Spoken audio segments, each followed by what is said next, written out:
Mono Roaster here at the Brass Tap. We're finally back after so many months. So great to be back. Place is crowded, but people are socially distanced, which is wonderful. And a show that we originally had planned for March, unfortunately had to be canceled because of the situation.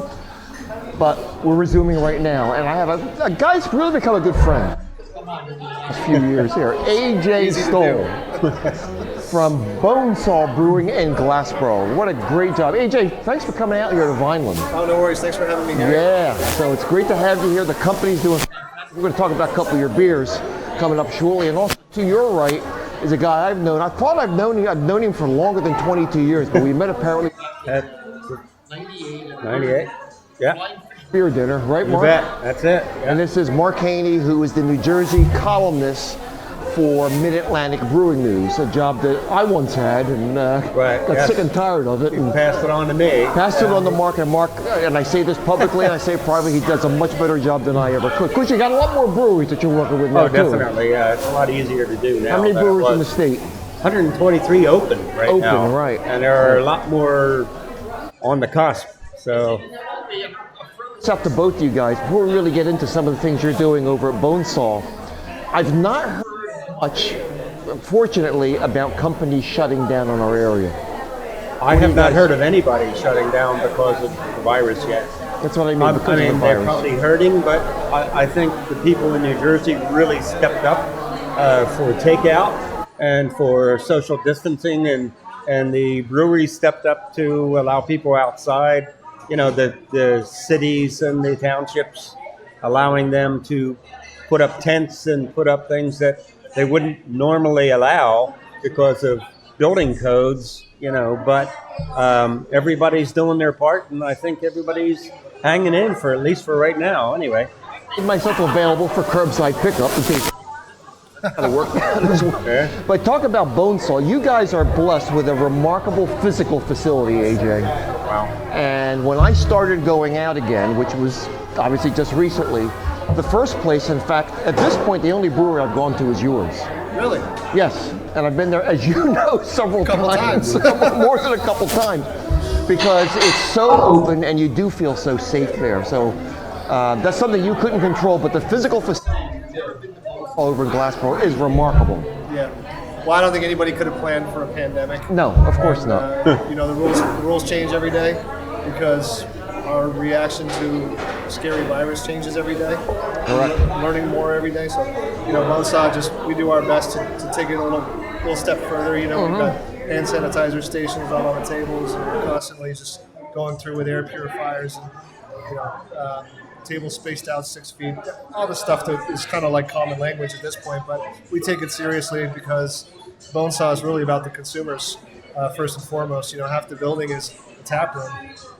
Plus the patio, which fortunately we're going into winter. We'll see what they let us do with that. But yeah, we've made the best of it so far, and the response has been pretty good. I mean, well, job, honestly, and I can't say from what I've heard. Again, brew. You've been visiting some, but by and large, everything I've seen and heard suggests to me that brewery owners are really taking this seriously. Want to protect. Obviously their employees, but also the customers as well, and not violate any ABC ordinances. Because you know darn well that if that occurs, that's going to kind of cause a backslide in the industry. So, I mean, I got to applaud what they're doing. They're really doing a great job, and thank goodness, as you said, no one's shut down. Right. So, not that I know of. We're poised. Hopefully for success. We're going to get through this. Hopefully we'll get a vaccine coming up in the next few months. And big deal, I was talking to my doctor today, is when a vaccine gets approved, how many people will actually take it? Right. We don't know. You know, most surveys say maybe 40, 50, 60%. Right. But a lot of unanswered questions still about it, and people are wary of anything new anyway. So absolutely. It's really hard to, you know, they have to answer some hard questions before the populace will go all in. So we've got to be transparent. That's the word of the year, I guess. Right. And say that we're not drinking Bonesaw beer tonight. So, and I say that because they had it on tap. They blew through it in a hurry. They really did. I know the most recent one was the pumpkin beer that you had. What's it called? The title? Pump Queen. Pump Queen, exactly, which was great. I loved it. Love it. Brewery. Well, we're out of it. Okay, that's a nice place to be. Well, we can talk about the can shortage, which is another problem in COVID, right? But we were selling 500 cases a week easily, and then the last 2 weeks we've been waiting for 2 deliveries of cans that are 2 months overdue. So you haven't received them yet? So we've been out of Pump Queen for the last 2 weeks, and actually now we're moving on to our winter specialty, which is called Cheer, which is a holiday spiced brown ale. Wow. With orange.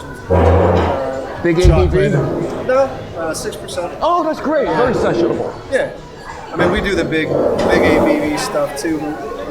Bonesaw, we try and just kind of hit all the marks, whatever anybody's into, light, dark, heavy, sessionable, hoppy, whatever you're into, We want to talk about a really unique beer, which is sold in bottle here at the Brass Tap, but also next door at Toast. Yep. And that's this little baby right here, which is beautifully packaged too.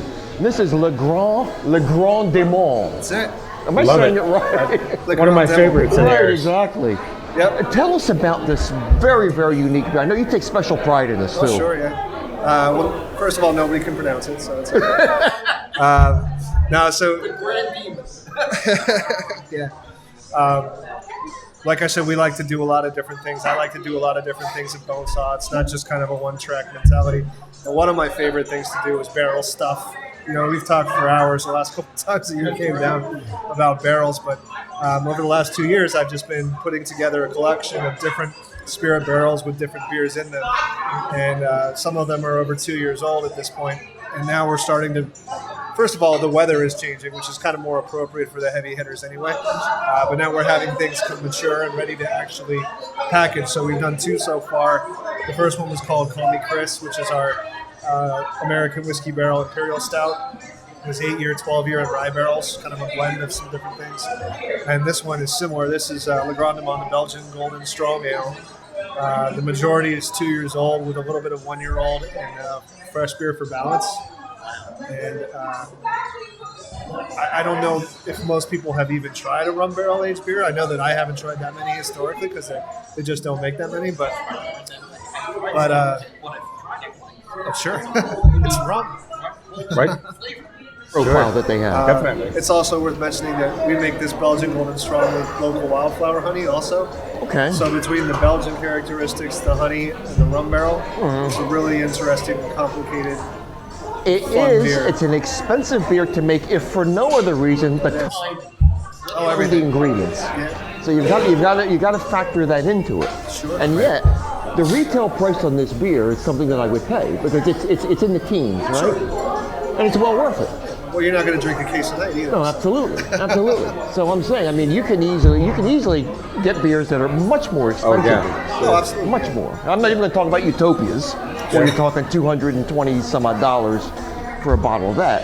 But and that's kind of becoming a niche market. I think we're starting to see the very limited edition, unique, and maybe more esoteric, more higher priced beers, and there's a market for them, Mark. Right, yeah. I mean, Cape May really proves that. I mean, people line up for these beers, that they're coming out with. And everybody's doing something esoteric, like you say, something a little bit different. And people love it, So especially, I mean, New Jersey has a real beer culture now. When back in the day, we had nothing here, So, and it's being augmented by people like this doing great beers. I know I got a couple of these, I traveled all the way up here to pick all that stuff up, I mean, we just, they're doing great beers. I mean, they're just amazing that, you cater to the people, so the people love the price that I saw for this next door over at Toast is lower than I've seen. That's probably their decision. It's their decision, absolutely. But we have an advertised retail suggested price, which I don't actually remember off the top of my head. I think it's $13. But it's up to each liquor store what they want to do. I know a couple of liquor stores local to me that I guarantee have it for hire. So. Yeah, I've seen a range, and again, what I saw next door was the lowest that I've seen. Well, around here we like to shop around. That's right, exactly get right. the best deal.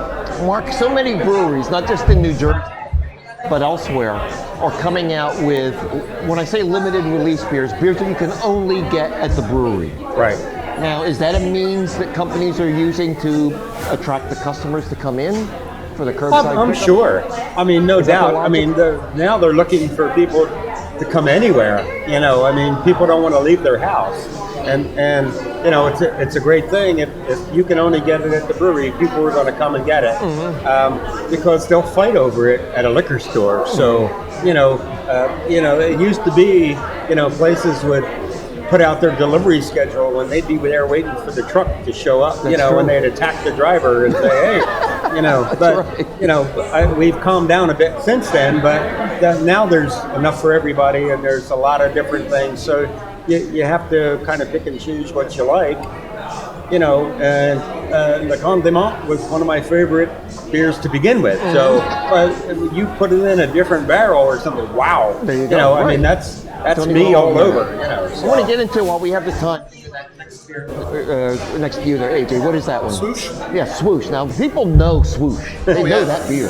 We probably make more Swoosh than almost anything else. I don't know that we necessarily have a flagship, but if we did have one flagship beer, it would probably be Swoosh. And what is Swoosh? What goes into it? What Swoosh is it? is my spin on East meets West Coast IPAs. Uh-huh. So, whatever your opinion of New England IPAs, I love them. I think they're wonderful. The things that I kind of miss being a West Coast boy, you know, I'm from California. I Right. miss. I don't like cloying sweetness or heaviness, and I miss tail end bitterness. I mean, it's not like the '90s where everything has to be a screaming 100 IBU, you know, tongue erasing, screaming bitterness, right? But you want a little bit of a lingering finish to remind you that you're drinking a beer and makes you want to go in for the next sip. So I took some of the things that I like from West Coast and some of the things that I like from East Coast and mushed them together. Do you think, this is maybe a dumb question, but because you are a West Coast guy and you've experienced so many West Coast beers, you're brewed in the West Coast, does that help you as you're creating a beer? You're more familiar with the style. You know, I've been everywhere, so Sure, doing Florida. lagers in Europe. All right, yeah, Europe. With West Coast IPAs, West Coast, and everything in between. It's always a new challenge and learning experience everywhere I get. You know, so before I came to the Northeast, I hadn't brewed a whole lot of New England IPAs. You know, obviously we all talk, and I have some experience, some knowledge going into this. It's not like I was throwing layups left and right, but you know, it was fun. It was fun to experiment and to try some things, and to kind of push the envelope too. Because the other thing is, we don't just make you know, Citra, Galaxy, Mosaic, whatever that literally everybody else is making either. The last one that came out was Mistral and Calypso and a new hop called Lotus that people have probably heard of by now, but I really like. So it's fun to, again, kind of take some old school stuff, some new stuff, and some popular stuff, and just kind of mix it all. We'll close out by asking one final question. Is there a style of beer make that you haven't done yet anywhere? Always, right? That's why we keep doing what we do. Most recently, I've been thinking about like a lightly smoked lager. Oh, okay. I just did an English mild that is probably not going to be the biggest seller that we've ever had. But it's just a good beer. Yeah, some other creations. And you never know what's going to be down the road. No. Every time you think you've seen it all, something new comes about. Remember a couple of years ago, Mark, when IPAs were the Right, rage? yeah, right. Trying to find a brewed IPA. Yeah, right, yeah. It's It's difficult to just- find one anymore. It changes constantly. So Absolutely. People. It's like the Palate Imperial changes. Red Ale. When's Yeah. the last time you've seen a There you go. Imperial Red Exactly. Ale? Yeah? AJ Stoll from Bonesaw Brewing. On the Bonesaw, please do. I definitely recommend it. Mark, you as well. Oh, You've been definitely, there my God. With me, in fact. You're with me. missing out if you don't go. It's a great experience. Fantastic beers. How many beers at any one time can we find on tap? 20 to 25. Wow, it's just amazing. You're really going to enjoy it. You really are. With us, and we're going to take a Thank you. very quick break and come back with part 2. Stay with us.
back with part 2 of What's on Tap. So all of our viewers, both of you on channel 22, back with AJ Stoll. That's my family, by the way. Okay?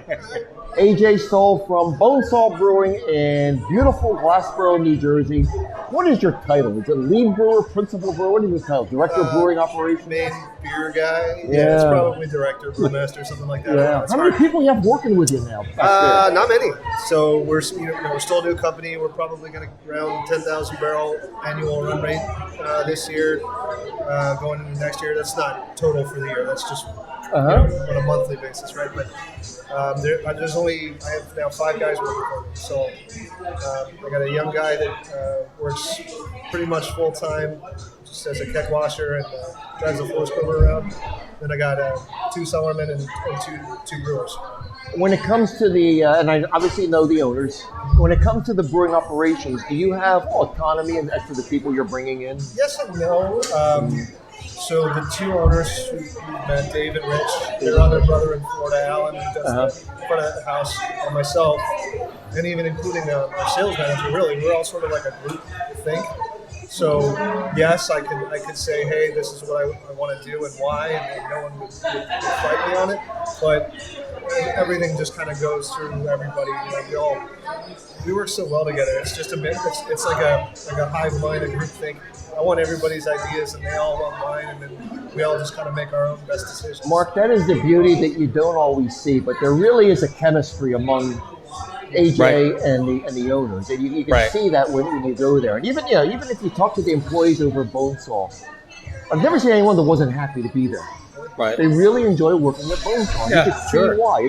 They have a state-of-the-art brewery there. Oh, it's amazing. I mean, the equipment is just like amazing for a I hate to say a small brewery, but I mean, you're not on the grand scale, but I mean, it makes your job so much easier, and it makes it more fun to work there. I'm sure that you don't have to lug stuff, 1,000 miles to do, whatever. And the owner, I believe, it seems to me anyway, that he cares about the employees, and he tries to make their job as easy as can be to make the best product that they can do. They're really good people. The owners are good people. I just can't say enough good things about the company. And despite what the physical plant looks like, as appetizing and appealing as it is, thank goodness the product is there.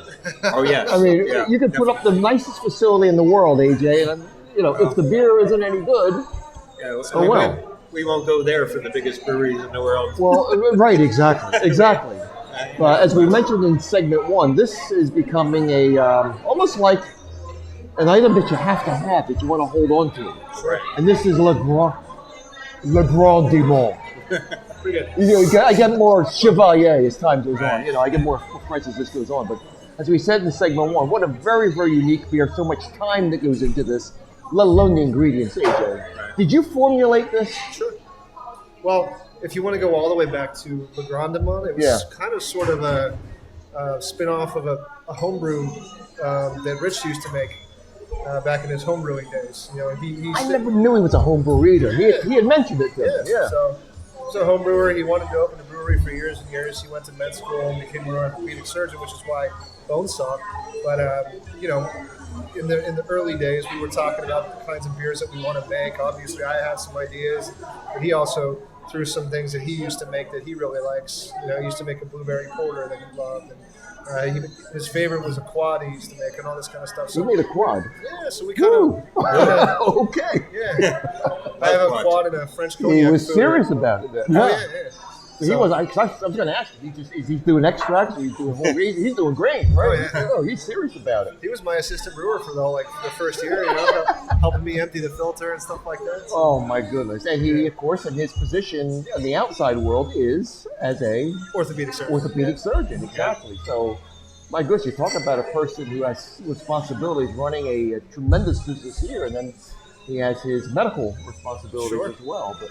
And you're up to see. I mean, he does a lot of his work at Spear Hospital, which is almost walking distance from where you guys are located. Staggering distance, yeah. Exactly, yeah. So it's an ideal situation for him. He works mostly in Elmer, but still same. Okay, well, there you go. All right, so great company. Yeah, I didn't realize he was such a prolific home brewer. Oh, yeah. Well, I mean, I don't know He wasn't. He was serious about it. Oh, yeah. He was pretty serious about it. So I asked you this before, in case people didn't get this though, but how did they find you or you find them? Well, that's a long story. Oh. All right, we're going to condense it to a couple I'll minutes. summarize it for you. So, I've been all over. Yeah.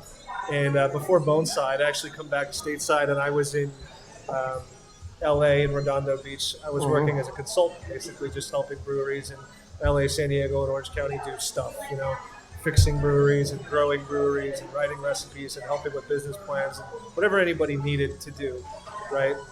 I work with a lot of great people and some idiots and a lot of great breweries. Just like on the outside. Breweries that are now open. I mean, this is 3 and 5 years ago, right? So, but it was great and it was fun and I got to do a lot of different things and wear a lot of hats, which I like. But I wasn't doing my own thing. I wasn't making my own music, if you will. We like to say that brewing beer is an art and a science, and I wasn't getting to do the art part really. So I decided, all right, let's find another startup and let's get back into the shotgun seat, right, or the driver's seat. So I started talking quietly to some people I know, and you know how good news travels, right? And I simultaneously got calls from the equipment manufacturer and another brewing consultant friend of mine that had helped these guys write their business plan. And they both called me at the same time and they said, hey, we have the perfect job for you. Like, we heard you're looking for a project. We found a good project. So they flew me out here. I didn't know anything about New Jersey. I was kind of skeptical, to be honest. But I'm a country boy. Once we drove over the bridge, this is in September, everything's green. It's small towns and farms and vineyards, and it's just like Central California where I'm from. So I figured, hey, this is great. I met the two owners, Dave and Rich. We call each other brothers. We're family, and the rest is history. Right? Fantastic. Great story. So happy to have you here in Jersey. I hope you're putting your roots down because you own a house now, right? You got a house. 1 year ago today. So you're going to stay in the area for a while, right? Yeah, I mean, looks that way. That's fantastic. So how many barrels are you looking to put out for 2020? What's it look like? Tough to say, right? I think the opposite way. We're going to make as much good quality beer as we can organically. Dave always says slow is fast. So, we kind of have a take over the world mentality, but we're also not trying to force anything. In fact, I'm the guy that drags my feet and I say, hey, this beer isn't ready. It's not going out the door. Or, I push back a little bit and it's great. You're a celebrated brewer. You've won several awards. Do awards mean anything to you? Or is it customer appreciation of your beer? What do you... when I was a young guy, everybody... Yeah, I know you're an old guy now. I realize that. No, I got very old. No, but let me say, when I was a rookie, right? You feel like you have something to prove, So when I worked at this company 10 years ago and I started winning medals at Great American Beer Festival, World Beer Cup, all this stuff, it's great. It's fun to win. It's exciting. Fast forward to now, I want Bonesaw to win. I don't need it. It's still nice and it's still great, and I'm obviously very proud of the beer that we make. But if I'm going to still compete, it's just because I think I want to put some medals on Bonesaw as well. There you go. What a great attitude there. Can I ask you a question? Sure. Do owners care about awards? I would say I feel very comfortable speaking for David and Rich and saying that they feel the same way that I do. That it's fun and it's exciting and it's a great marketing tool to slap that award on your label and stuff like that. But beyond that, okay. I mean, we've known owners who sought the award, from their brewer, and if they didn't get it, gone. And we've seen that in the past. Oh, it's terrible. And I was just curious. I guess some do, maybe not so much anymore. I think because there are just so many breweries. A statistical impossibility at this point, anyway, because of the exponential number of breweries that are opening every year. I mean, GABF says they're judging 6,000 beers. I mean, there was 7 this year, but 7. But 10 years ago it was 2. 2, and even then it was tough. Before that, it was even less. You got to realize too, you're not talking about commercial beer versus Joey's homebrew either. These are all the best breweries in the country submitting the best beers in the country, and still not winning. I'll never forget this one curmudgeon of a brewer that I worked for really early on said you can go your whole career making amazing beer and never win an award. And I don't think there's anything wrong with that. Right. Okay, yeah. I'll ask you this. You said you're talking about GABF. Is GABF still relevant? Is it what? Is it still relevant? Well, it was virtual this year, which Sure. is, I can't imagine that, but yeah, I mean, it'll come back next year as long as they allow it. I still think it's the biggest one in this country. Well, it is. It is. In terms of volume, in terms of customers, Atlantic City is right behind. I think that's number 2. Yeah, Atlantic City was a big blow to, to the area for one, and to me personally, because I always loved going there. I got to try every beer from New Jersey all in one spot, as long as you could last, getting down the road. But Gotta be a professional. Do festivals translate into new purchases? It's hard to say, especially this year, Yeah. because everything was canceled, right? So who knows? So I think ideally we participate in these events to engage people that have never heard about us before. right. I mean, there's still breweries in New Jersey that I don't know because I don't get out much. You don't get out. You're always working for that too. But I'm just saying, even being in the industry, I'll go to events and I'll find people that I've never met before, and I'll find brands that I've never heard of before. And, I think that's the ideal. Is if somebody comes to a festival and tries Bonesaw for the first time, maybe we find a new friend and customer. When there are festivals, when we go back to a degree of normalcy, whenever that is, Yes, do you yourself, AJ, like to be present at these festivals? if we're going to do a festival, I'm going to try and be present, because reversed, if I'm going to go to a festival, I don't want to talk to some No, I understand. temp hire I know what you're saying. guy Right. just You want to slinging make sure the beer. information's accurate, what's going out there. Yeah, well, I want to engage with the people that actually love and care and know about the beer, because I'm a nerd and I want to know the nerdy stuff. So if I'm going, that's what I want. And I figure it's kind of the same thing. Like, Is that what John does at John Henderson at AC? Doesn't he want someone from the brewery to be Yes, present? for the first hour of each session. Yeah. Session. He wants at least a brewery rep there. Yeah. Yeah. because the fourth hour doesn't matter. Exactly. But as horrible as it may sound, I think that the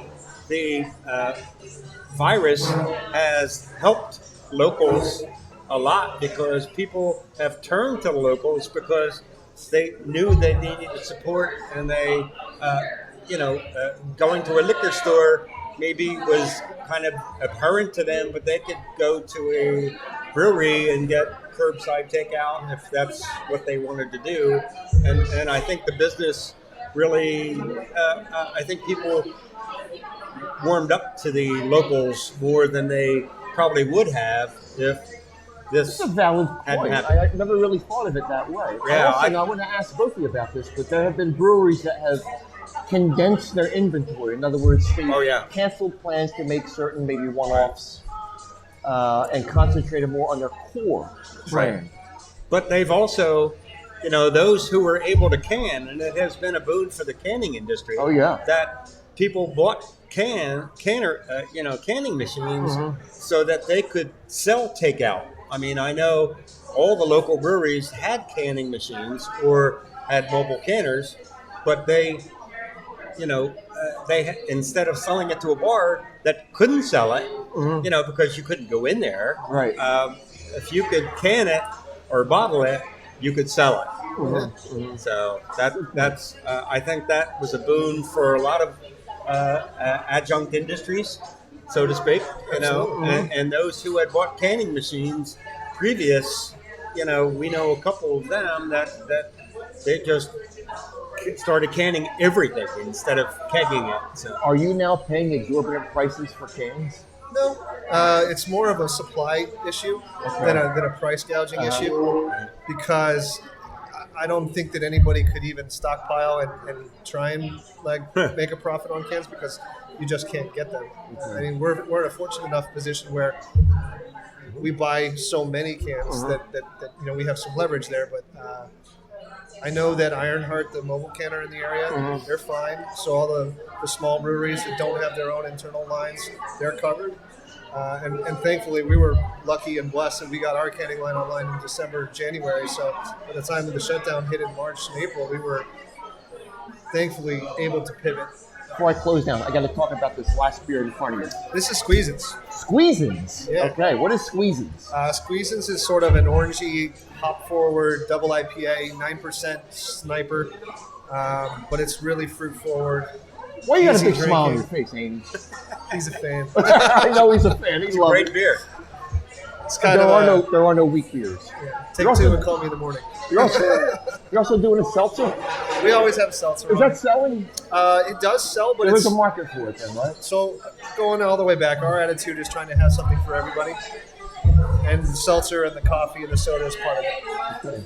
AJ Stoll, thanks for joining us here at Black my pleasure, Cafe. Gary. Thanks for Thank having you for the great products that you're putting out. The beers are phenomenal. My pleasure. Mark Haynie, my friend, always a pleasure for you to see me. Always I mean, good for to me see to you. see you. I'm sorry. Always good to see you. All right, we'll see you next time. Take care, everyone. Cheers.